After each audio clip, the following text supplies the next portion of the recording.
അപ്പൊ ഇന്ന് ജോലിക്ക് കയറുകയാണ് അല്ലേ? എന്തായാലും നന്നായി വരട്ടെ. മെമ്പർ ആർക്കെങ്കിലും ജോലി വാങ്ങി കൊടുത്തായിരുന്നോ? ആ ജോലി വാങ്ങിച്ചു കൊടുത്തു. നമ്മുടെ ആ ബേക്കറി നിൽക്കുന്ന ബായിക്ക് ചിക്കൻ കടയിലേക്ക് ജോലി വാങ്ങിച്ചു കൊടുത്തു. എന്താ ആന്റിയെ കാണുന്നതിന്റെ ഉദ്ദേശം? ജോലിയുടെ ഒരു ആവശ്യമായിട്ട് ആന്റീനെ കാണാൻ വന്നതാ. ആരെങ്കിലും ഒരാളറിഞ്ഞ ചുറ്റും ശത്രുക്കളാ, രാഷ്ട്രീയ ശത്രുക്കളെ. അവര് പിന്നെ എന്നെ തേജോധം ചെയ്യും. ഓ, പിടിച്ചിൽ നിന്ന് ഒരു ഇഞ്ച് പുറകോട്ട് പോരുതട്ടാ.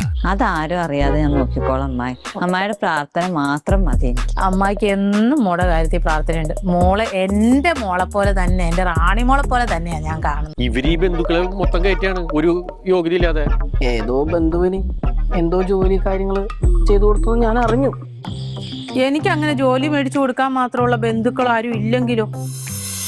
കാര്യം നിസ്സാരം, പ്രശ്നം ഗുരുതരം. ബുധൻ വ്യാഴം ദിവസങ്ങളിൽ രാവിലെ 8:50, 11:50, ഉച്ചകഴിഞ്ഞ് 2:50, വൈകുന്നേരം 5:50, രാത്രി 8:50.